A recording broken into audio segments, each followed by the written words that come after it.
nous reste deux dernières parties pour terminer ce chapitre de functions là. Donc, nous allons écouter c'est quoi composite functions. Donc, nous dire two or more functions can be combined to make a new function. The new function is called a composite function.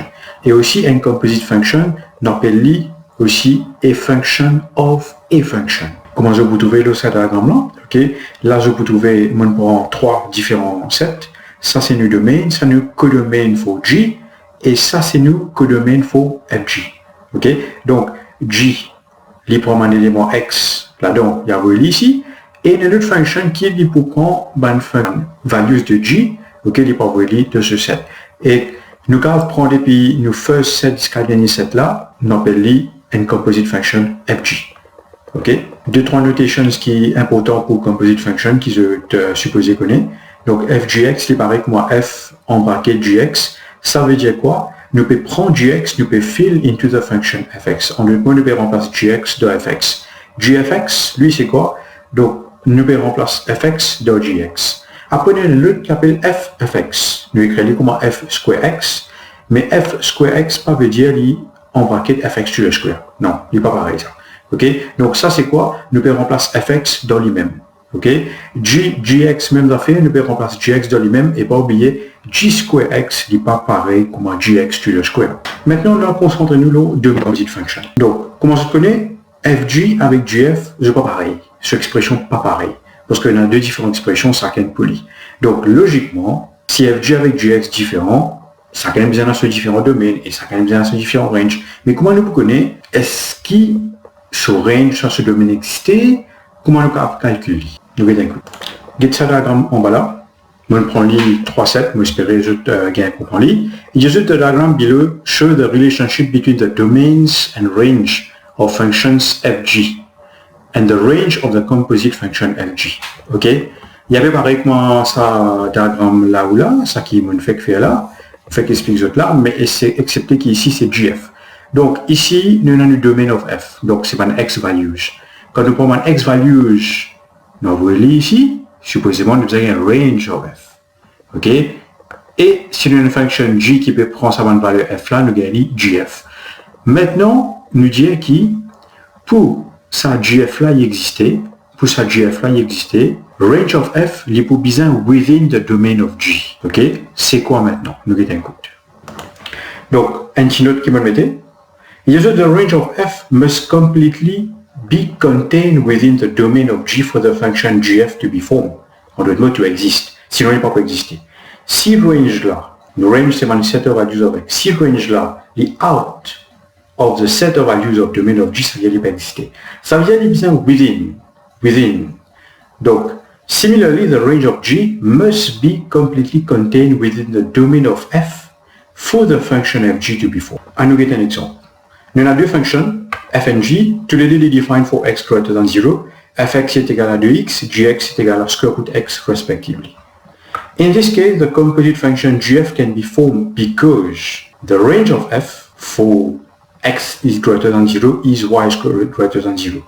Avec sa range là, range of f là, f au fait c'est une line, donc 2x, et ce domaine il commence à partir x greater than 0, logiquement ce range mean y greater than 0. Ok? À cause de ce range là, il lies within the domain of g. Domain of g, nous connaissons les x greater than 0. Ok? Ça y est, ça va une valeur là, il lies within the domain, un chiffre là, il lies within the domain of g, ça vient d'exister. Donc s'il existait, nous avons créé gfx comment g to x, donc nous gagnons square root de 2x for x greater than 0. Nous prenons un autre exemple pour expliquer cette situation là. Nous prenons l'autre fonction. Nous disons hx is equal to 2x, x is an element of R. Comment je dis hx au fait pareil que moi fx, excepté qui ce domaine sans t. Je dis là, je peux trouver, donc fx est égal à 2x, excepté ce domaine est x greater than 0. Ici, hx lit x is an element of R. Donc, nous connaissons qui, à cause hx est une line, s'il prend tout valeur real, ce range aussi est pour real, donc y is an element of R. Mais, sa range of h là, il n'est pas lies in the domain of g. Il n'est pas within the domain of g. Parce que le domain of g est x greater than 0. Ok? Et il peut prendre tout valeur real. Donc, dans ce cas-là, function gx cannot be formed because the range of h is not contained within the domain of g. Ok, moi j'espère que j'ai bien compris. En bas, vous pouvez vous prendre 2-3 exemples que j'ai déjà fait avant. C'est un exemple de composite function. Ok, ça, il est assez facile. Bon, pas pour nécessaire expliquer, je n'ai pour remplacer valeur, autre valeur là. Ok, on a exemple 1, exemple 2. Exemple 2, c'est find by expression f(gx, gfx), ok, remplacé. F square x, ici, on prend une équation, un unknown là-dedans, que tu find values of b. Bien facile, ok. Donc, prochaine affaire qui nous parle guetter, c'est inverse function. Ok, comment je connais inverse? Pour un inverse function existait l'ibsen one-one function. Ok, et un one-one function veut dire pour horizontal line test. Quand on dessine la ligne horizontale, l'ibsen tu sais un seul point là, man graphe là.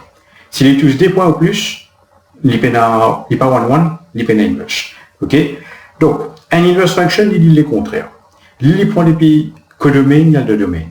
Ok, et sur ma notation qui nous servit, c'est f inverse, g inverse, h inverse. Ok, donc là, on met un graphe qui relation entre graphe de y square to fx avec y square to f inverse, comment je te connais des petites classes. Graphe de y square to fx avec y square to f inverse, c'est relationship là, c'est reflection in the line y square to x. Ok, deux trois notes importantes que vous mettez pour inverse function. Donc function fx and f inverse are inverse of each other. Donc f inverse is equal to f inverse f is equal to x, parce qu'ils cancel each other. Ok. Donc graphe là, on le fait expliquer. Domain of f is equivalent to the range of f inverse. The range of f is equivalent to the domain of f inverse. Donc à VLI, donc à dire que range of f inverse est égal à domain of fx. Domain of f inverse est égal à range of fx. Et f inverse n'est pas réciprocal de fx. Ok.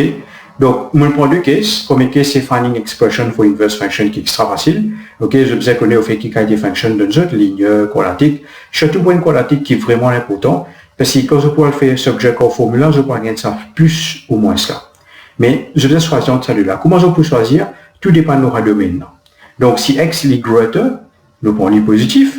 Si il est less, nous prenons le négatif. La ligne greater, nous prenons le positif au milieu. Là, on prend quoi un exemple de quadratique, je peux trouver. Ici, c'est un exemple de un reciprocal function. Ok, bien facile. Dernier bout qui nous est c'est graph of a function and its inverse. Comment je connais, nous avons dessiné aussi. Ok, là, on a une explication de horizontal line test.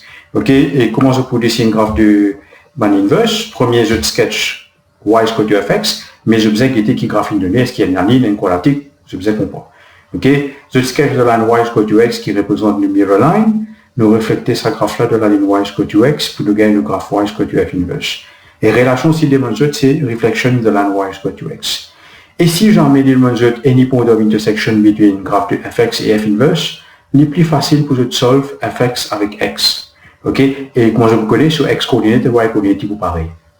Parce qu'il se point of intersection il lies on the line y square to x. Ok, deux trois exemples qui me donnent là. Un petit diagramme qui je peux bien copier dans votre cahier. Voilà. Ok, nous terminons avec ça chapitre de function.